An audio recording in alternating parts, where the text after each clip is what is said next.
Fin 2019, Donatien Gros m'a proposé de faire un projet pour l'Instagram du musée d'Orsay. Ça s'est appelé une résidence Instagram. C'était une résidence immatérielle. Et donc de ce point de vue-là, c'était tout à fait nouveau. Il s'agissait d'imaginer les Instagrams de ces artistes du 19e. Comment est-ce que ces artistes auraient pu communiquer sur des réseaux sociaux? On a tendance à imaginer que ces artistes-là étaient un peu à l'écart de ces formes de promotion, alors qu'en réalité, on sait très bien qu'il y avait toutes sortes d'enjeux, qu'il y avait des réseaux d'influence, et qu'eux aussi avaient envie de promouvoir aussi bien leur travail que leur personne. Quand ce projet a démarré, il y a des journalistes qui me demandaient « mais est-ce qu'on vous a demandé ça pour dépoussiérer le musée ?» Et pour moi, c'était une question qui était absurde, parce que je n'ai jamais pensé qu'un musée de peinture du 19e avait besoin d'être dépoussiéré. Au contraire, c'est pour moi quelque chose de très vivant, de très actuel. C'est plutôt montrer comment, en fait, ce musée est d'actualité. C'est ça qui m'intéressait.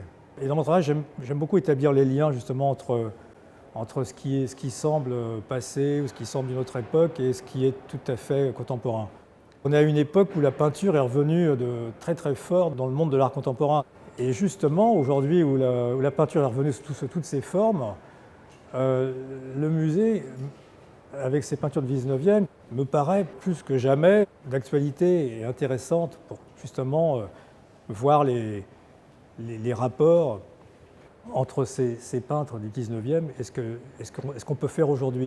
J'imagine le musée d'Orsay comme un grand atelier, comme un atelier de la peinture, qui serait un lieu d'inspiration, un lieu aussi où on conserve des choses, un lieu où on peut retrouver des choses, comme un atelier où, par exemple, dans un atelier, il y a les productions du peintre, il y a de l'artiste, ce qu'il est censé produire et qui fonctionne, et puis toutes les recherches aussi. Et parfois, on peut imaginer que sous un meuble, on retrouve une esquisse ou quelque chose qui, sur le moment, a paru inintéressante, ou peut-être une fausse piste, et puis qui, tout à coup, donne naissance à une idée.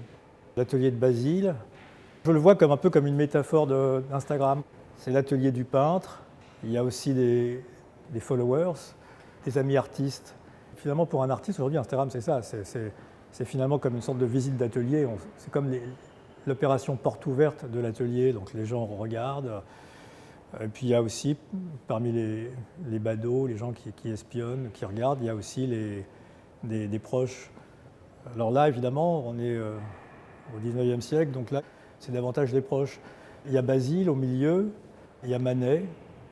Il y a aussi, comme un réseau d'influence, par exemple, il y a un collectionneur et musicien, c'est Edmond Maître, et puis il y a aussi des gens qu'on pense être des peintres, Renoir, Monet, qui sont aussi dans l'atelier. Ce qui me touche beaucoup, c'est aussi les peintures à l'intérieur de la peinture. C'est un thème qui m'a toujours beaucoup plu. Toutes les peintures où d'autres peintures apparaissent, ou sont représentées par l'artiste, soit les peintures d'autres artistes, soit ses propres peintures, comme par exemple, il y a le portrait de Zola par Manet, où il y a une esquisse de l'Olympia. Il y a cette peinture de Basile qui représentait ici la toilette, une autre peinture, le pêcheur à l'épervier là-haut. Ici, il y a une nature morte de Monet. On peut même voir ici ce qui serait pour moi une sorte de clin d'œil anticipé au radiateur électrique de Vijay Selmin, qu'on voit au Whitney Museum à New York. Ce qui est intéressant aussi, c'est dans le fait que le peintre représente des peintures, représente ses propres peintures, c'est une manière de dire aussi j'existe. C'est pas je pense donc je suis, c'est je représente donc je suis. Et ça, c'est une chose qui me touche beaucoup. C'est une chose très importante d'avoir des gens qui viennent dans l'atelier, qui regardent, avec qui on peut parler. Ça me paraît d'autant plus important qu'aujourd'hui, la critique est devenue une chose un petit peu, c'est pareil, un peu vague. Les gens font de la critique quand ils font leurs études, et puis après, c'est plutôt du marché de l'art, c'est pas la même chose. Là, il y a encore cette idée-là, de chercher, d'élaborer des choses, d'avoir des rapports réels aussi avec des gens, plutôt que ce rapport illusoire des réseaux sociaux. Il y a aussi le moment où l'atelier, c'est à l'extérieur. C'est le cas de ce tableau de Manet.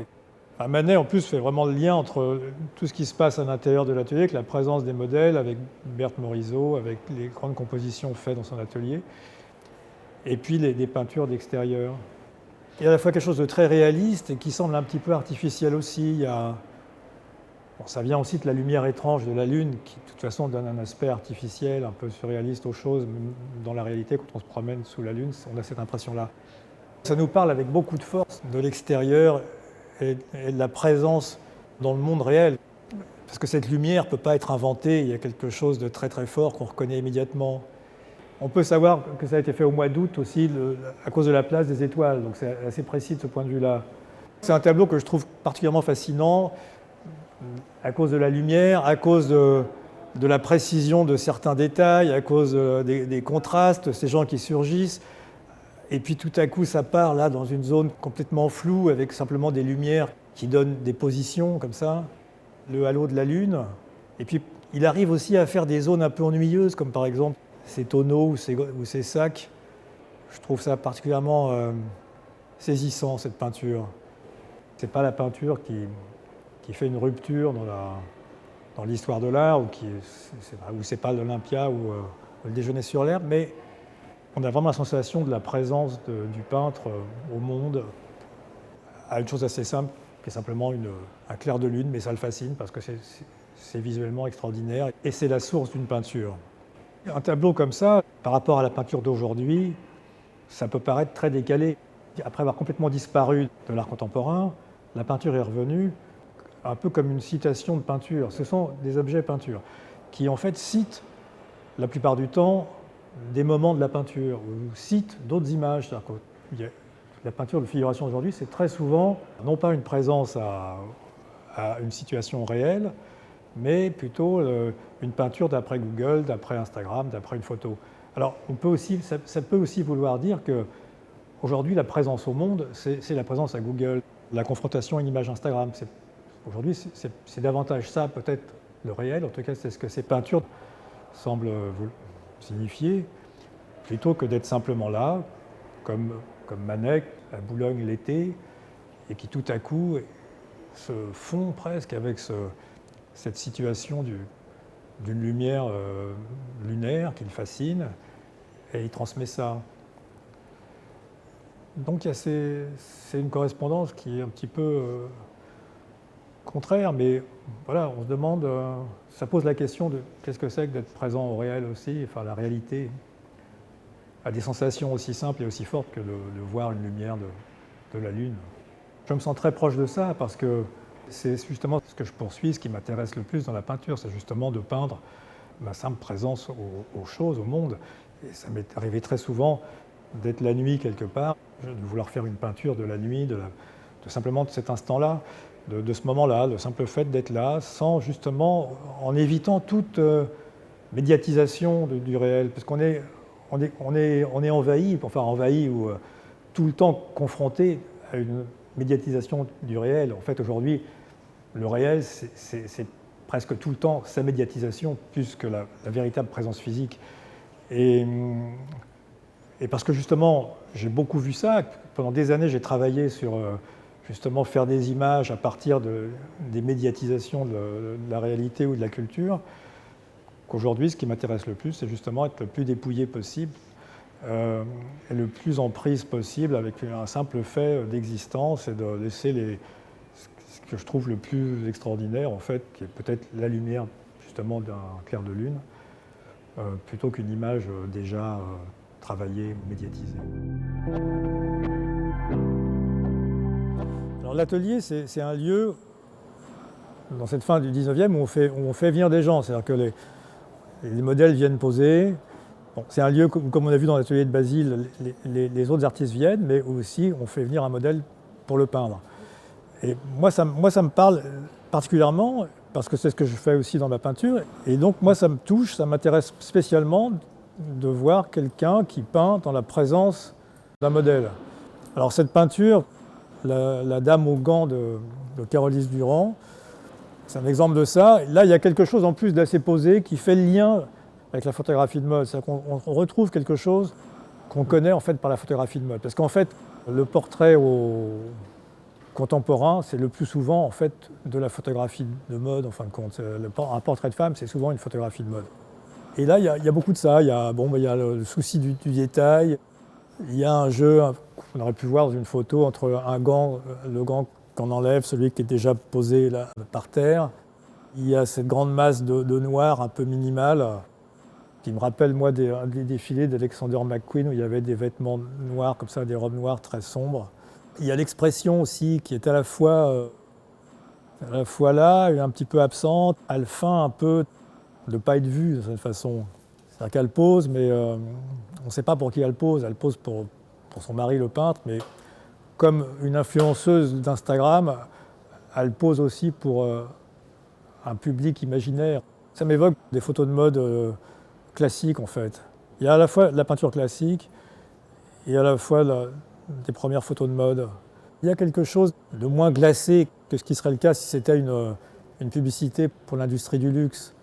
C'est quelque chose d'un peu plus tendre. Mais il y a aussi cette idée qu'on retrouve souvent dans les publicités pour l'industrie du luxe, d'une femme qui serait abandonnée à ses propres dessins, on ne sait pas exactement quoi.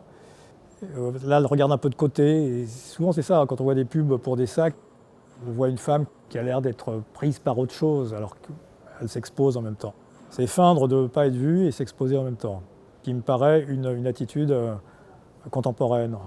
L'atelier avec un modèle qui pose, ça peut être une peinture de toute évidence très posée et très patiente comme celle-ci, mais ça peut aussi être une peinture, moi, qui me touche peut-être davantage, comme celle que Manet fait par exemple de Berthe Morisot. Il y a une série de peintures faites avec Berthe Morisot, dont la peinture Berthe Morisot à l'éventail, où justement, enfin, on sent la présence du modèle, on sent la relation entre le peintre et le modèle, et en même temps c'est fait avec une vitesse où Manet laisse de côté toute idée de représentation un peu luxueuse, où au contraire c'est fait très vite. Il y a des détails comme la plaque du calorifère, des objets posés un peu hasardeux sur une armoire. Un jeu de relation où il n'y a aucun après. On est à l'opposé d'une image qui serait retouchée de la femme, c'est l'inverse.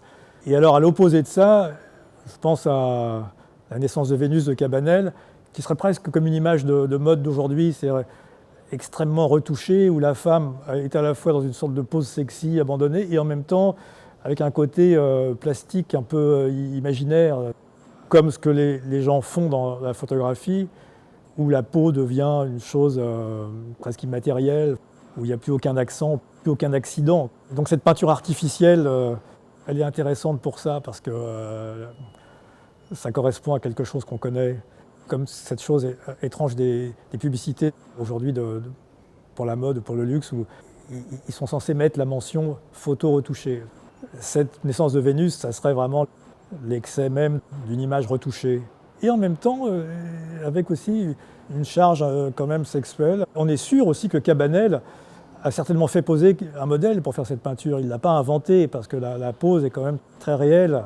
C'est une femme réelle, retouchée pour la rendre comme ça un peu immatérielle. Là, c'est vraiment la question de s'exposer aux éléments. Monet, il est dans la tempête quand il peint cette toile. Alors je sais que beaucoup de peintures de Monet il les fait sur place et puis il les retravaille un petit peu, ou il les met au point à l'atelier, parce qu'il y a toutes sortes d'histoires où il n'est pas prêt pour les expositions, parce que justement il est en train de retoucher des peintures. Bon. Donc là, ça a peut-être été retravaillé à l'atelier, mais en tout cas, il y a une vitesse, il y a une sensation du vent, de ces énormes rouleaux, et il y a une telle vitesse que la falaise même est peinte en aplat. On a presque l'impression d'ailleurs que c'est une peinture de Braque quand on regarde la falaise. Enfin, moi, c'est comme ça que je le vois. Les personnages sont esquissés. Là, le peintre se fond avec les éléments. C'est plus qu'une présence, c'est vraiment une confrontation. On imagine que le chevalet est secoué par le vent. C'est une possibilité de la peinture qui aujourd'hui ne paraît plus une chose que les gens font. À part David Hockney qui peint des paysages sur place. Aujourd'hui, on considère généralement que ce n'est pas intéressant de peindre un paysage en étendant le paysage. On trouve plus intéressant de faire du paysage un peu au deuxième degré, faire des paysages imaginaires, etc. Bon, moi, je suis très, très intéressé par ça. C'est ce que j'essaye aussi de faire dans ma peinture. Je trouve qu'il y a tellement d'images qui nous arrivent, qui sont déjà les images d'autres gens. Ce que j'ai envie de faire, c'est justement d'être dans la nature, devant un paysage. Moi aussi, de me confronter à la question du vent ou du froid. C'est ça qui m'intéresse. exister par le moment où on est en train de peindre. Pour moi, ça me paraît la meilleure façon de justifier son existence sur Terre. Et là, je retrouve ça. Donc là, il y a aussi quelque chose de spectaculaire qui est la tempête. Mais il y a d'autres peintures de Monet qui sont une autre dimension de cette présence au monde, qui est par exemple une peinture qui est juste en face, qui s'appelle Les Lilas par temps gris, où là, au contraire, c'est la peinture d'un moment de fadeur. Enfin, le ciel est gris. Bon, bien sûr, il y a des lilas, alors ça peut être un thème de peinture, parce que les lilas, bon, ça plaît aux gens, etc. Mais le temps est gris et tout est un peu atone. Et je trouve ça intéressant aussi de montrer sa présence au monde en peignant aussi un moment où rien n'est spectaculaire. Et ça, moi, je trouve ça... Moi, ça m'intéresse beaucoup, justement, ça, cette possibilité de ne pas être simplement livré prisonnier du spectaculaire, mais voilà, le temps gris, un manque de contraste, des gens qui n'ont rien d'extraordinaire, qui sont sous ces arbres. Moi, je trouve que c'est une peinture très intéressante, justement par cette absence d'excitation, de spectaculaire. Ça ne va pas chercher les gens, c'est lui qui est simplement là.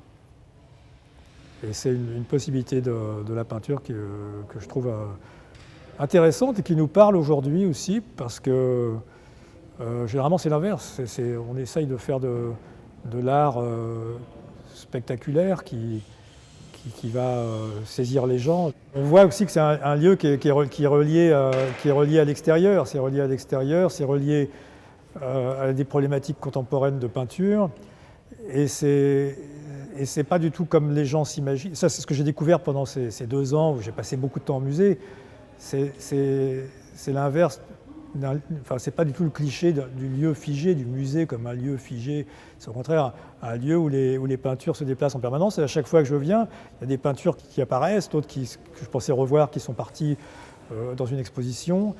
Là, aujourd'hui, par exemple, tous ces bruits qu'on entend, il y a peut-être une dizaine de peintures qui sont en train d'être changées dans la salle à côté. Je trouve ça passionnant, justement, que ces peintures bougent, que le musée vive à ce point-là. Pour moi, il est relié à l'art contemporain. En même temps, c'est une fuite dans le temps, parce qu'il y a des peintures qui, effectivement, sont des sortes de fuites dans le temps, qui paraissent très, très anciennes. Même le Déjeuner sur l'herbe, par exemple, ça paraît quelque chose qui fuit dans le temps, même si c'est des problématiques qui peuvent nous intéresser aussi aujourd'hui. Donc un jour, Maëlys m'a proposé de faire ce projet ensemble. C'est une idée qui vient d'elle. Maëlys était en résidence au musée pendant 1 an. Et parmi ses différentes interventions, elle a eu envie de faire quelque chose sur les réserves. Et moi, ça m'a bien sûr tout de suite plu. Ce qu'on a fait, c'est qu'on est allés ensemble 2 ou 3 fois dans les réserves. On ne pouvait pas y rester très longtemps parce que c'est des lieux dont l'accès est très limité. Et on marchait tous les deux ensemble, chacun sans se concerter d'ailleurs, la plupart du temps. Maëlys, je voyais qu'elle voyait des choses de son côté. Moi, je cherchais à être surpris par des images, par des choses que j'apercevais. Je me disais, voilà, je peux faire une peinture avec ce fragment, ce morceau de peinture que j'aperçois. Et puis après, on a travaillé chacun de notre côté. Moi, j'ai fait mes peintures sans lire son texte, sans savoir ce qu'elle allait écrire. Et elle a écrit son texte sans voir la plupart des peintures. Et à un moment donné, on s'est rendu compte qu'on avait été fascinés par les mêmes choses. J'ai été aussi très impressionné par le fait que, sans prendre de notes, elle marchait comme ça, elle faisait quelques photos avec son iPhone. Et sans prendre de notes, elle se rappelait d'énormément de choses. Elle avait vu énormément de détails. Alors que moi, je ne sais pas cet effort-là, j'attendais que des cadrages en fait, se présentent à moi. Je me laissais en fait capter par les choses, je n'essayais pas de les analyser. L'idée de la réserve, en fait, c'est qu'on ne voit qu'une petite partie qui est rangée, en fait. Et donc, je voulais montrer ça, je voulais montrer simplement ce qu'on aperçoit quand on a, en fait, un peu malgré soi, des œillères, on ne voit pas tout. Donc, j'ai essayé de rendre ça dans les peintures. Et ce que Maëlys, elle est entrée dans le détail de ces choses qu'on apercevait, où on passait assez rapidement devant. Elle est entrée dans le détail à sa manière d'écrire, de décrire et de développer en fait un fragment. c'était un peu, de certaine façon, l'inverse de la peinture, où moi, j'essaye de montrer justement qu'on ne voit qu'une partie d'une peinture, parce que l'autre est cachée par une autre ou par le rangement. Je montre qu'on ne voit que finalement des morceaux de choses qui surgissent, qui sont là par hasard, ou qu'on découvre par hasard, alors que Maëlys prolonge la vision. Par exemple, pour une série de peintures, enfin une série qu'on a vue ensemble, qui nous a tous les deux beaucoup plu, qui étaient des palettes de peintres qui sont conservées dans des tiroirs. Moi, j'ai montré les palettes comme des sculptures primitives. Maëlys, dans son texte, a développé ce que c'était que la palette, et même allé jusqu'à imaginer le peintre utilisant la palette. Elle a développé, elle a fait quelque chose d'exponentiel à partir de cette vision de palette. Ce qui était à l'inverse de moi, qui montrait la palette comme un objet arrêté, comme une sculpture. Dans le texte de Maëlys, je sens comme une marche, c'est-à-dire qu'on se déplace avec elle, on avance dans les réserves, et les images arrivent, et puis on plonge dans le temps. Et j'ai refait le parcours des réserves en lisant son texte. J'ai revécu ces moments, c'est comme si j'avais vu un film, tandis que moi, je faisais des images arrêtées. Et donc ça, c'était assez fascinant de voir ça, avec cette hyper précision du vocabulaire et des détails, où elle évoque des choses où parfois il n'y aurait presque rien, mais à partir de presque rien, elle développe ce qui serait presque une peinture hyper réaliste, c'est-à-dire plus précise que la réalité.